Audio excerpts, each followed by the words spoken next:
On October 8th, 2023, the day after the massive invasion and slaughtering of over 1,200 Israelis and the kidnapping of over 200 more, there were several groups in the United States who were celebrating this. There was a big rally that happened in New York. Canary Mission posted about that, right? They posted about these things that are happening that you would never hear about in mainstream news. One of the things that they documented, they called it bringing the war home. I want to share with you this video, and then we'll talk a little bit more. I caution you of the days to come, because they will not be easy. There are people among us today who might not be with us next year at this conference. And this is the reality. Because the liberation struggle requires sacrifice, and I know everyone here is prepared to make that sacrifice.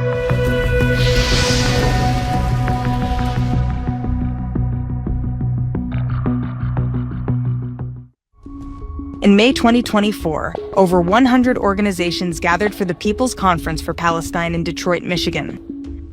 More than 3,000 activists were in attendance. Speakers celebrated the October 7th massacre, called for resistance against the West, and mapped out a vision for the destruction of America from within. The Palestinians who came to the United States understood their role immediately upon arrival. We, the movement for Palestine in North America and across the world, are here to fight until victory. This violent movement has been growing for decades. It's made up of groups including Within Our Lifetime, Students for Justice in Palestine, the Palestinian Youth Movement, and many others. After the October 7th attacks, anti-Israel groups in America were emboldened. They saw the massacre as an opportunity to intensify hostility toward Jews and America. When I think about the USA, it should burn! Death to America! As the movement worked nonstop to legitimize the Hamas attack, the activists openly flaunted their hatred of Jews and Israel through protests, vandalism, encampments, and violent assaults, both in the streets and on college campuses. Flags of terror organizations became commonplace in public spaces. Long live Hamas! Long live Hamas! I support Hamas! I am Hamas! We are Hamas! Yes, we're all Hamas, okay? Activists celebrated the brutality of the October 7th massacre, drawing inspiration from the barbaric acts of terrorism. It was exhilarating! It was energizing! Glory to our martyrs, our heroes who made the ultimate sacrifice. I salute Hamas. A job well done. On October 7th, Hamas declared war on Israel. On October 8th, their supporters declared war on America.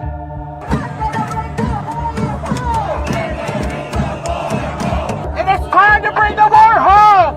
It is time to smash this empire! The goal of the movement is not just to destroy Israel.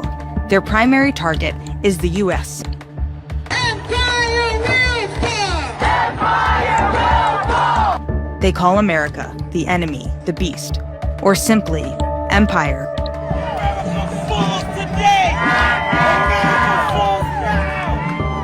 We're in the belly of the beast.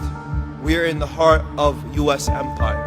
We are here in the belly of the insatiable imperial beast. Here in North America, in the U.S., the belly of the beast, the heart of empire. We have to bring down this empire with 1 million cuts. We will be hitting empire where it hurts most. Bring empire to its knees. Dismantling the heart of empire is not easy, and it won't be rapid. But we know it's possible. This panel, y'all, is talking about what is next. To strike at the heart of empire. The Palestinian American pro-terror movement uses the word resistance as a euphemism for violence. And that resistance is to be accomplished by any means necessary. You will resist by any all means necessary. All means necessary. The resistance, in all its forms. Resistance, including armed resistance. Normalized armed struggle. They are not terrorists, they are freedom fighters. Our noble, steadfast resistance. Conference speakers outlined their strategy for bringing the war home. I believe our fundamental role is to generate political and social crisis within the American ruling class. Mass mobilizations is the primary tactic. Street shutdowns, bridge and train shutdowns, airport caravans and shutdowns, encampments, building takeovers, targeting of weapons manufacturers, shutting down events. We will be here in the streets, on our campuses, in our classrooms, in our workplaces every day. We have made the situation untenable for the empire's ruling classes and the political establishment. They have created a disruptive movement made up of students and faculty, turning young minds into anti-American extremists. Our movement has helped transform students into revolutionaries. Iran, Hezbollah, Hamas, and other factions that fight American hegemony in the region. People who are 18 and 19 years old on campuses truly understand these ideas now. Protesters target cultural and historical landmarks, seeking to destabilize the foundations of American society. They are openly hostile to law enforcement and engage in violent opposition toward the police.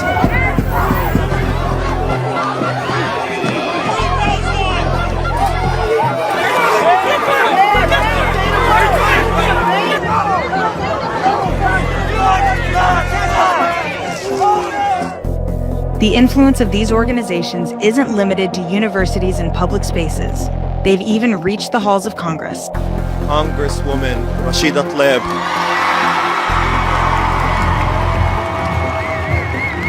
We're gonna move Congress, and we're gonna move the White House. We're not going anywhere. Free, free Palestine! The influence of these violent groups is growing, and they are working towards their goal of dismantling America.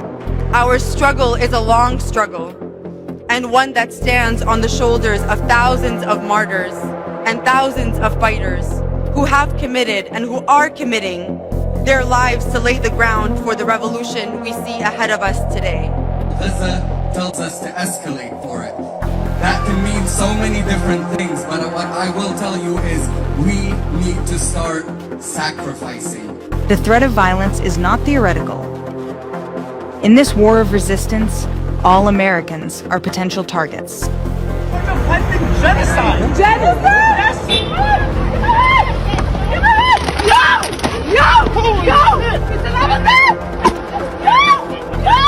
These organizations are determined to achieve their revolution, whatever the cost, by any means necessary.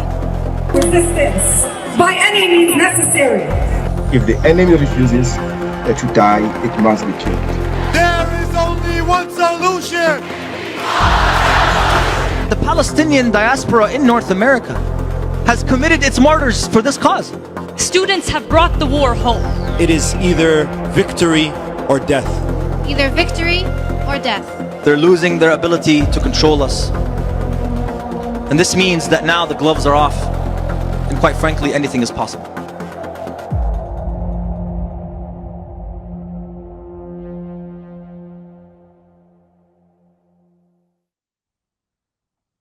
I show you this video to inform, but also to make a point here. You have Students for Justice in Palestine on campus, and then a pro-Israel group on campus, so that those students can counter the SJP students and try to give the general population a different narrative, the truth.